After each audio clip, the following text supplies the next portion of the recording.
the Thai forest in the Ivory Coast, West Africa.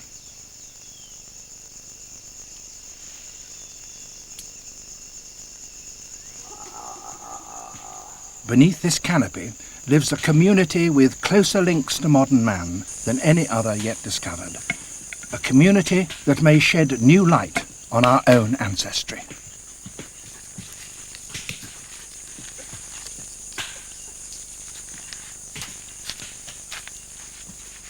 They use more tools than any other animal and have developed a complex, highly organized society that is more cooperative than any other group of chimpanzees.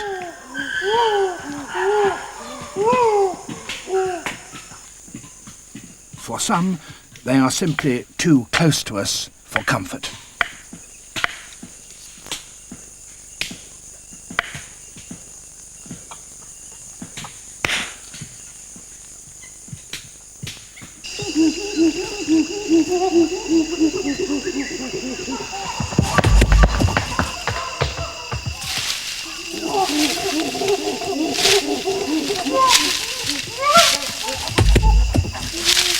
Using a tree buttress as a drum, the males signal to each other.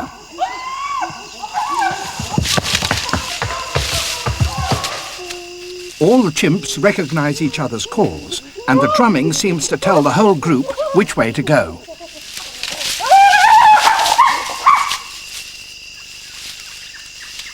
Previously, chimpanzees have been filmed on the savannah. For the first time, this film follows one particular and extraordinary group of chimps into their true habitat, the heart of Africa's dwindling rainforest. The group is 60 strong, dominated by 7 adult males. There are 21 adult females and over 30 juveniles and babies. Together, they form a tight, close community. They defend 10 square miles of territory and each day walk about 4 miles looking for food and making sure that rival chimp groups don't trespass. They stop occasionally to feed, rest or groom, often choosing places where a break in the canopy lets sunlight penetrate to the forest floor.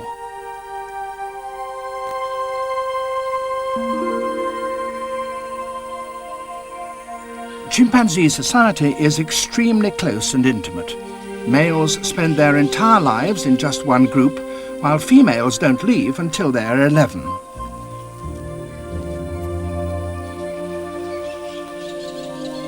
The alpha male who dominates our group is a greyback called Brutus. He's 35 years old and has led the group for 8 years. His nearest rival is a 25-year-old black-backed male called Macho, the beta male.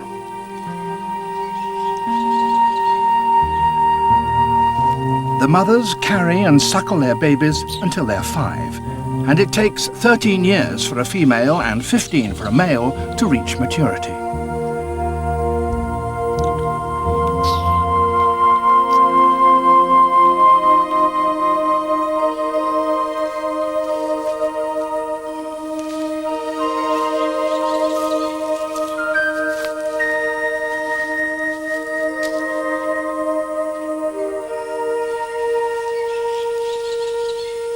Practically part of the group and able to recognize all the chimps individually straight away is a Swiss zoologist, Christoph Börsch.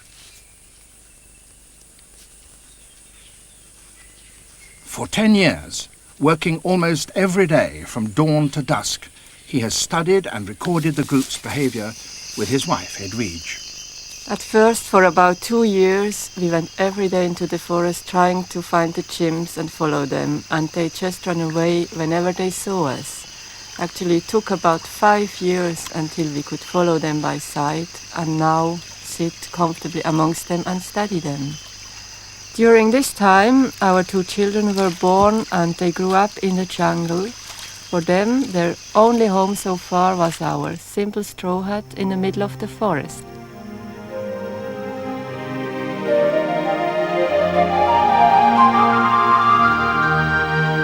The Thai forest covers 1,600 square miles in the southwest of the Ivory Coast. It's the largest remaining fragment of a massive forest that once stretched in a continuous band from Guinea to Nigeria. Spared from a major drought during prehistory, Thai is the oldest and therefore the richest rainforest in West Africa.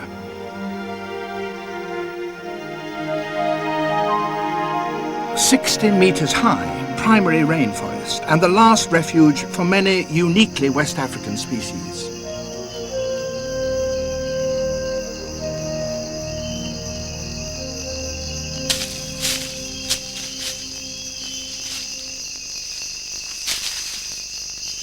The chimps spend about 6 hours a day looking for food and have a varied diet: leaves, fruits, insects, honey, even fungi.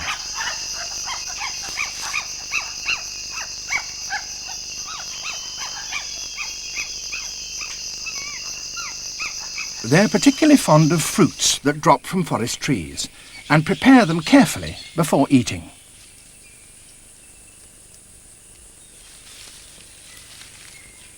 They take their collection down to a stream or pond and wash off the dirt.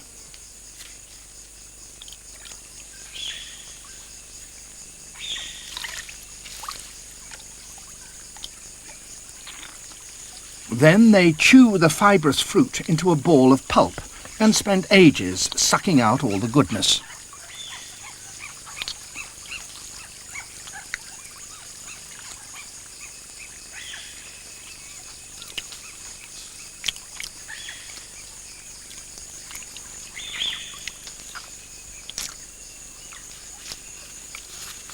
Extremely strong arms make chimps great climbers and enable them to gather fresh leaves and fruits in the canopy, here exposed to the sunlight, the richest part of the forest.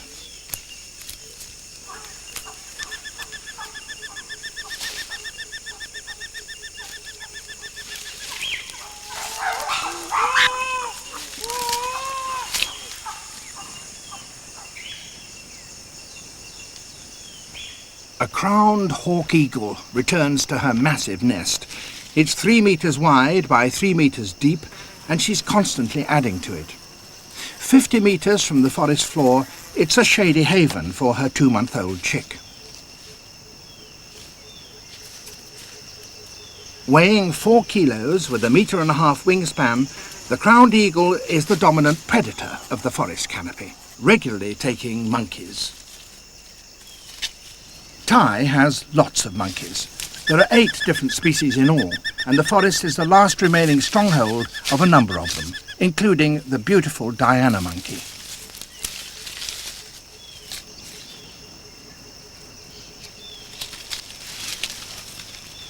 There are good numbers of black and white colobus, and the last major population of the western race of the red colobus.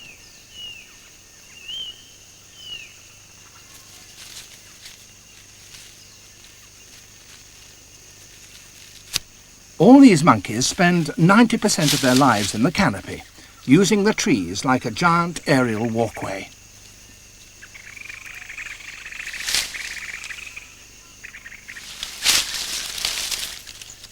Leave the canopy, and at every layer there are new species. Thai has over 200 species of bird, many different squirrels, and on the forest floor, pygmy hippos, forest antelope, and monkeys.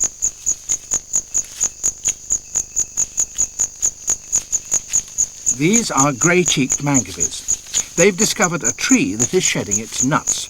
Delicious food, but hard work for even the strongest teeth. And they're nervous. Leopards are common, and such a rich fall of nuts attracts everyone.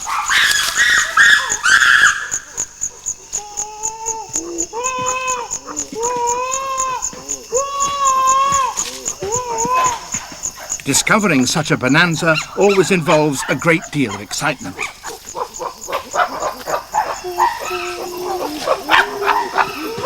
The males squabble spectacularly among themselves.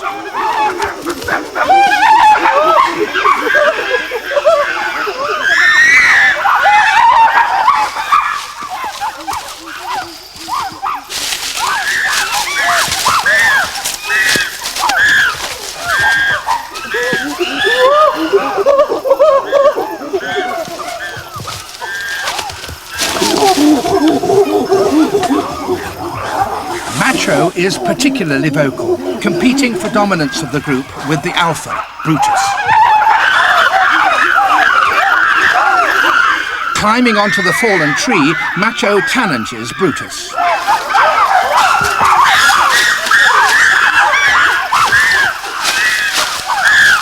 Throughout the past year, Macho has been pressing his claims.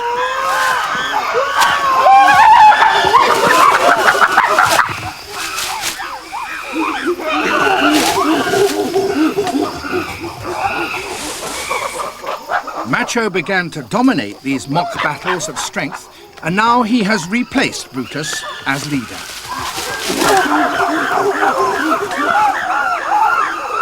Sitting confidently on the tree, Macho accepts the screaming recognition of his dominance.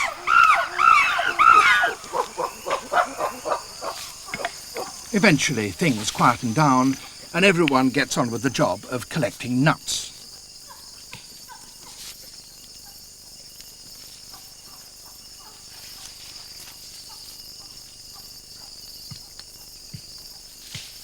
The problem, though, as the Mangabes discovered, is the nuts themselves. They're extremely strong, and it's difficult to break them open with teeth alone. But the chimps have literally cracked the problem. They've devised special tools.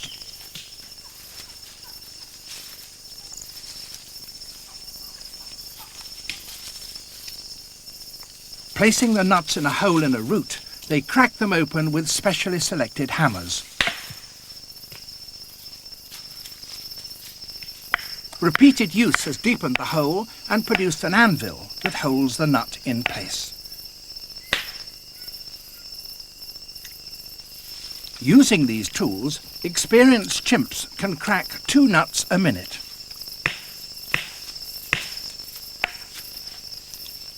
For the hardest nuts, they keep and transport rare stone hammers.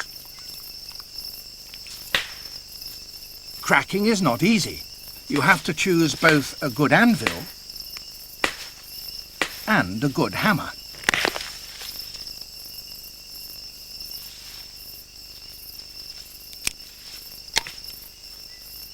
Only West African chimpanzees have developed this nut-cracking ability, and it takes more than 10 years to learn the technique.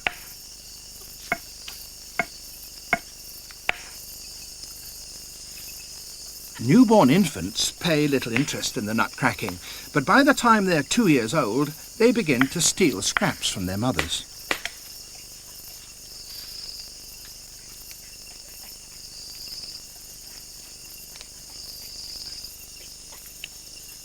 Eventually, they may be receiving 40% of the cracked nuts. The mothers accept this without protest, hoping their young will learn to crack by example.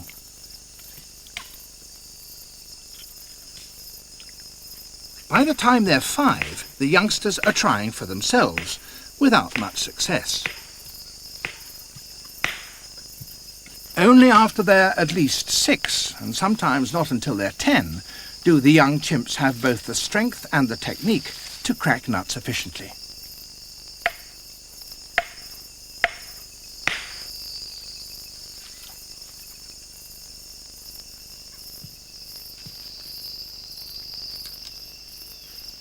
Sometimes the group will continue to crack for several hours, and it's only with the coming of night that the last chimp finally leaves the nut-cracking site.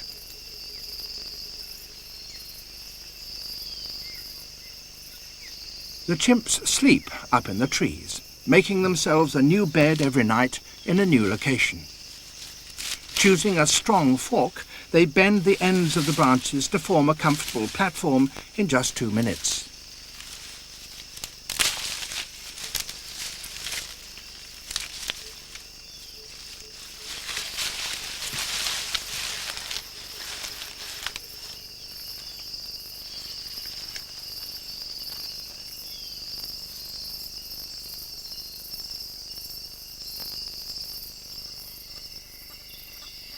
With darkness, the night shift comes on duty. This is a pangolin.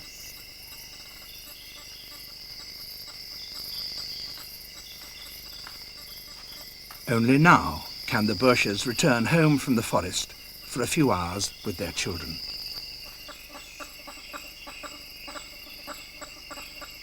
They are serenaded from the forest by the non-stop calling of male hammerhead bats as they vie for the attentions of the females.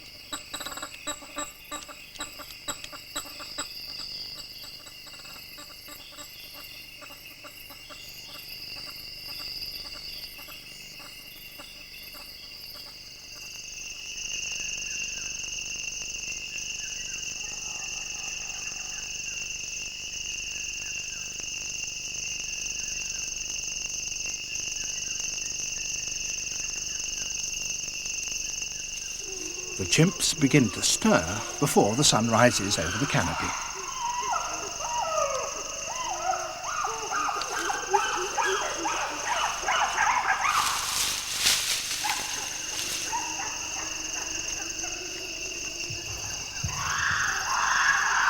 The nest site may be at least an hour's run from their house, but the Bourches must be back there before the chimps set off. If they're not, they may be unable to find the chimps again that day. The first thing the chimps do is to find some breakfast. Safari ants. A good meal if you can avoid the ferocious jaws of the soldiers. The chimps have discovered how to collect ants without getting their fingers bitten. First, they choose and shape a fresh stick that is just the right length.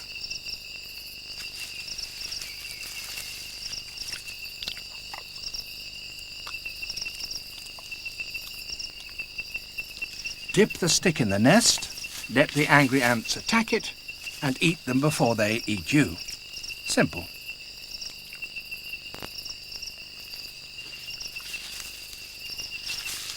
The Thai chimps have developed more tools than any other animal except man, 19 in total, and perhaps the most surprising is the sponge.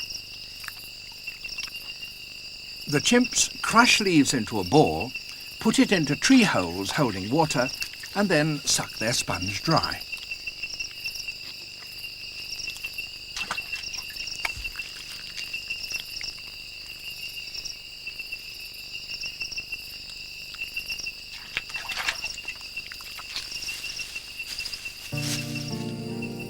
The chimps take regular breaks, and particularly when it gets hot in the middle of the day, they like a good sleep.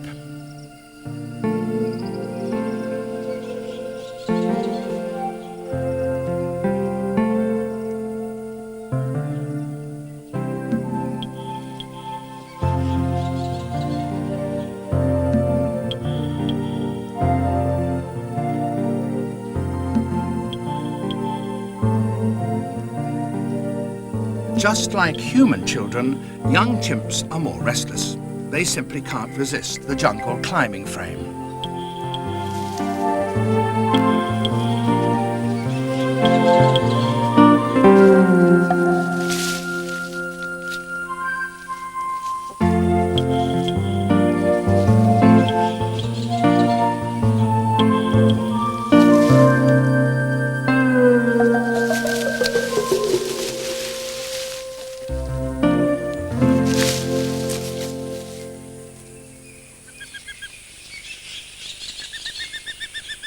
The female eagle is calling up in the canopy.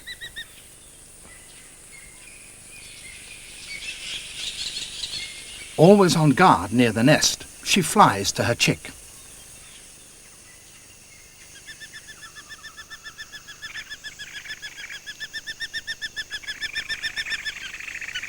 The male arrives with food.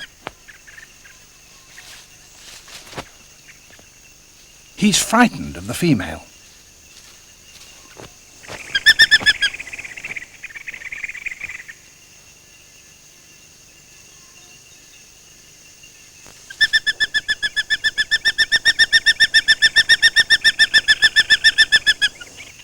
It's a small forest antelope, a duiker. The chick is being fed almost once a day at this stage, mostly by the male. He flies up to 10 miles from the nest, returning usually with monkeys or antelope, which may weigh up to 20 kilograms, 5 times his weight. This chick will take its first flight in 2 months, but spend an extraordinary 10 further months around the nest, reliant on its parents for food.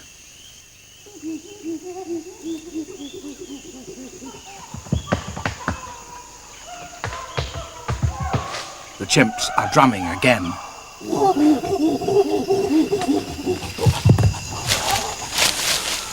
The males are on the move. They clearly mean business. It's not just eagles that have a taste for monkeys. Moving quickly and quietly, the males are looking for colobus.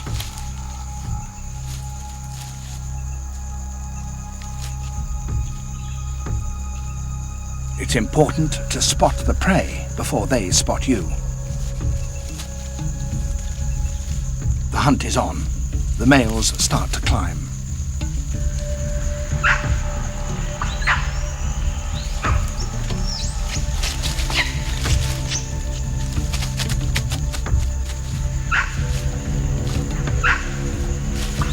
Each hunter has his own special role to play. This male is the driver. He keeps the colobus moving in one direction.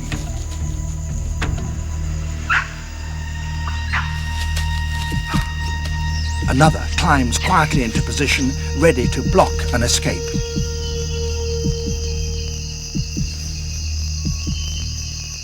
Light and agile, the colobus could easily escape a single chimp by sitting on the thinnest branches. Only by cooperating can the chimps hope to catch them. This is the ambusher, waiting quietly ahead. When the time comes, he will rush up and close the trap.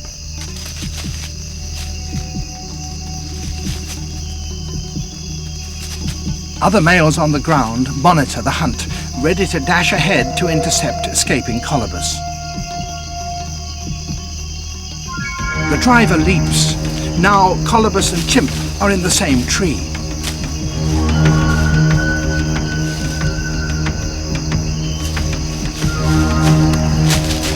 The ambusher rushes up to close the trap.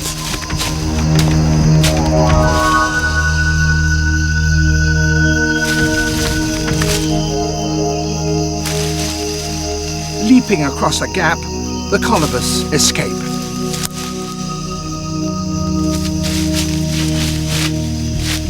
Unable to follow, the frustrated hunters must quickly descend in the hope of catching up with the colobus on the ground. This time they're lucky. Among the red colobus group are, as so often happens, some quieter black and white colobus.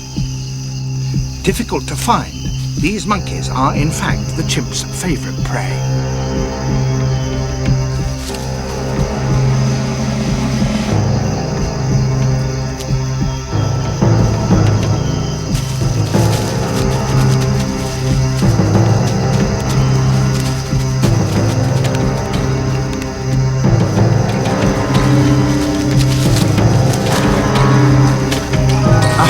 Nearly grabs its prey.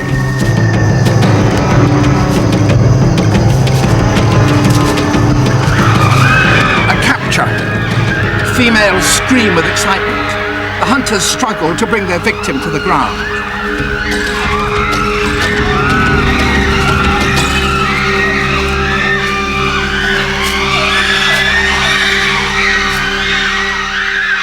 A black and white colobus still very much alive. Everyone rushes in for their share. A wild, screaming scrum, hungry for meat. It's dead by now.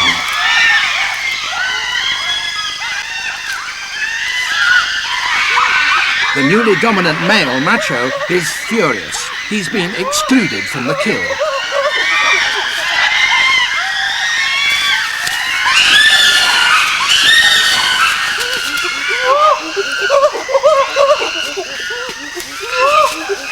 However much he displays, the old females won't let him get to the meat. They're supporting their old ally, Brutus, the greyback that Macho deposed as alpha male.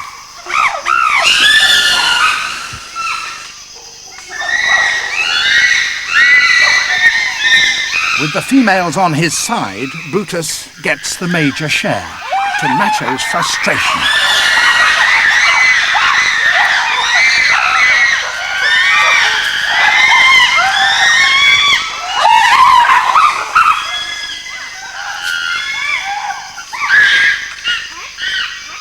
Only after the kill has been dismembered does the forest finally quieten down. Though this scramble for meat appears completely disorganized, it's always the same dominant individuals that get a piece, and then share it with their particular friends and relations.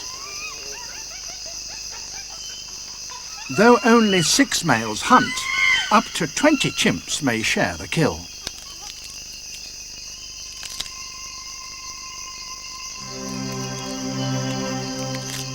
The first time the Birches saw a hunt, even they were shocked.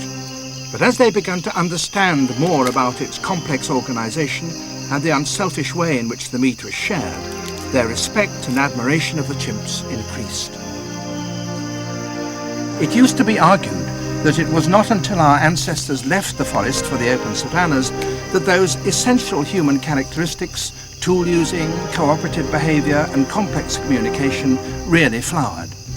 The discoveries made by the Birches may change that view. The Thai chimps use more tools than those on the savannas and cooperate more elaborately than they do. So maybe the first steps towards humanity were not taken on the open plains. Maybe the rainforest is in fact our distant ancestral home.